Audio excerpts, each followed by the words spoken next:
सासू माँ बदल गई।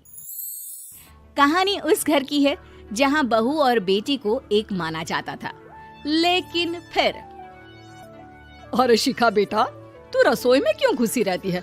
जा, रोटी मैं बना लूंगी। नहीं नहीं माँ जी, आप बैठिए, बस सारा खाना बन ही गया है। श्वेता को बोल देती हूँ, वो खाना लगा देगी सबका। सॉरी भाभी, मेरे पास वक्त नहीं है। माँ, मुझे पैसे देना, पार्लर जाना है।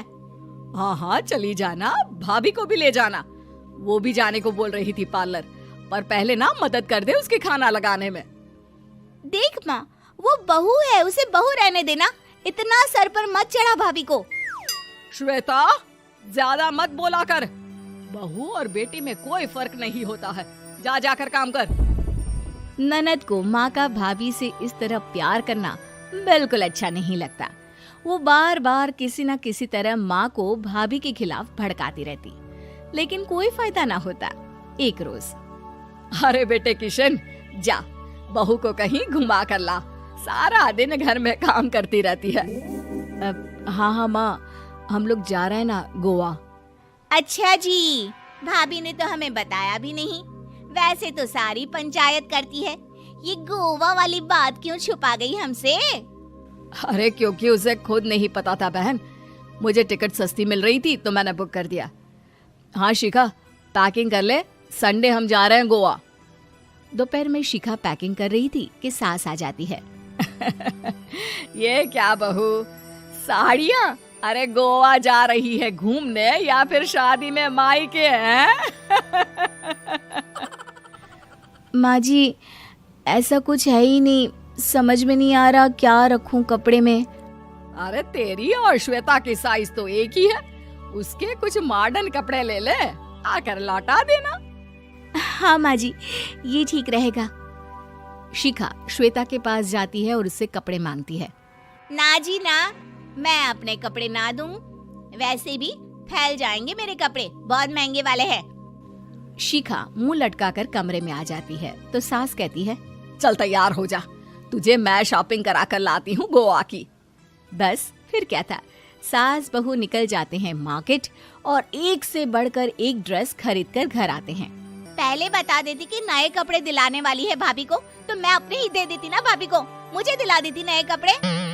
देख श्वेता, परिवार का मतलब सबके साथ रहना होता है, ना कि सिर्फ अपना सोचना। वैसे भी तुझे अच्छे संस्कार सीखने चाहिए।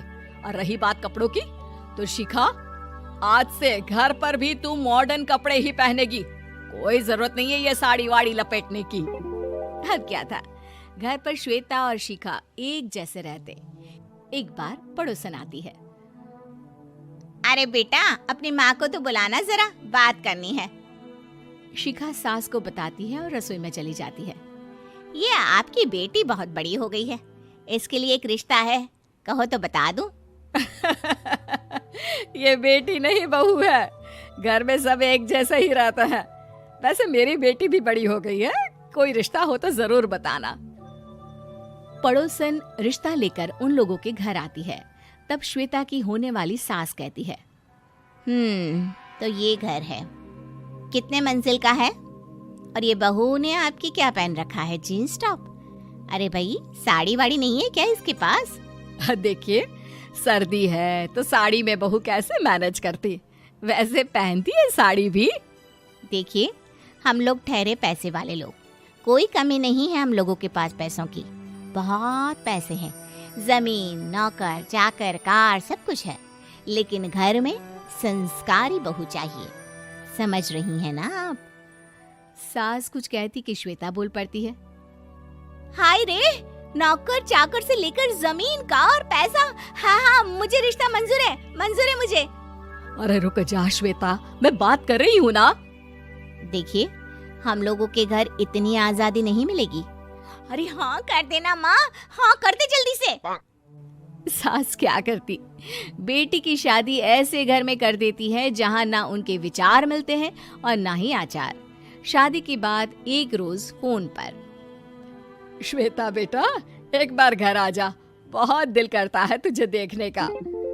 माँ, वो घर पर बहुत काम होता है, कैसे आऊँ? बड़ा घर है, लेकिन आने जाने वालों की लाइन ही लगी रहती है। बेटा मैं तो जानती थी उस घर का हाल, लेकिन तू ही नहीं मान रही थी। माँ देख, हर घर का यही हाल है। तेरी बेटी को यहाँ घूंघट हटाने की परमिशन नहीं है और एक तरफ भाभी स्कर्ट पहनकर घूम रही है। बेटा मुझे क्या पता था कि मेरी बेटी को ससुराल के नाम पर पिंजरा मिल जाएगा। अच्छा माँ, फोन रखती हूँ, सास को गर्मा गर्म रोटी खिलानी है। तुम लोगों की तरह नहीं कि एक रोटी बनाओ, एक सब्जी बनाओ, फिर सारा दिन फ्री होकर घूमो।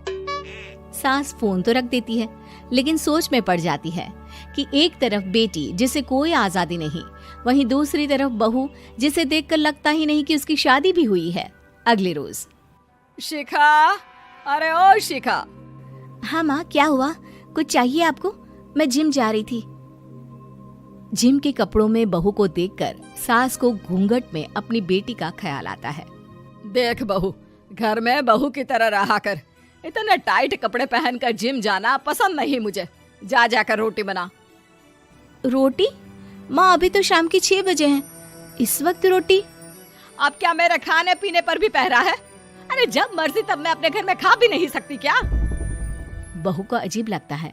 वो समझ नहीं पाती कि जो सास कल तक इतनी सपोर्टिव थी, उन्हें अचानक से क्या हो गया। वो किचन में जाती है, गरम रोटी के साथ 2 तरह की सब्जी, रायता, सलाद सब लेकर सास के पास आती है। माँ जी, खाना। इतना सारा खाना? राक्षस समझा है क्या मुझे? रोटी मांगी थी मैंने गर्मा गर्म बस। पर माँ जी, रोटी खाती किससे आप? सब्जी तो बनानी थी ना। अरे भूख मर गई मेरी तेरी बहस से। जा जाकर काम कर, अंदर पूरी रसोई साफ कर। बहू अंदर चली जाती है। थोड़ी देर में श्वेता घर आती है। अरे शिखा जल्दी से चाय ला, पकवान बना, मेरी बेटी आई है। अरे नहीं नहीं माँ, ड्राइवर बाहर खड़ा है। मैं तो घर का कोई सामान खरीदने के बहाने यहाँ आ गई हूँ, मुझे जाना होगा। अरे बेटा, पर कितने दिनों बाद देख रही हूँ तुझे, रहने आ जाना 2-4 दिन के लिए। आ जाऊंगी माँ, जब मेरी सास मरेगी तब। मैं तो रोज मन्नत मानती हूँ कि मेरी सास मर जाए तो अच्छा है। अच्छा चल, जा रही हूँ माँ। हे भगवान, कैसे कैसे दिन देखने पड़ रहे हैं मेरी बेटी को। सास अंदर जाती है, जहाँ श्वेता की जिम वाली सहेली का फोन आया होता है। क्या बात है, आज जिम नहीं आई? अरे पता नहीं यार, आज माँ को क्या हो गया अचानक। पर खैर कोई नहीं, लगता नहीं कि मैं अब जिम आ पाऊंगी। शिखा स्पीकर पर बात कर रही थी, जिसे सास सुन रही थी। यार ये सास ना होती ही ऐसी है। मैं तो कहती हूँ बुढ़िया जल्दी मरे और तू आराम से जिए। शिखा को सहेली की बात पर गुस्सा आ जाता है। माँ के मरने की कौन सा बच्चा दुआ मांगता है मोहिनी? आगे से ऐसी बात मेरे सामने मत करना। हमारे घर की शोभा ही माँ है। क्या हुआ जो थोड़ी सख्ती दिखा रही है? उसमें भी कोई ना कोई उनकी भलाई ही होगी। मैं तो कहती हूँ भगवान मेरे जैसी सास सबको दे, जो सिर्फ माँ की तरह है। सास वाली तो कोई बात ही नहीं है उनमें। सास ये बात सुन रही थी। उनकी आंख में आंसू आ जाते हैं कि क्यों वो बेटी की किस्मत में बहू को भी भागीदार बना रही थी। शिखा, अरे ओ शिखा, क्या हो गया? जिम नहीं जाना क्या?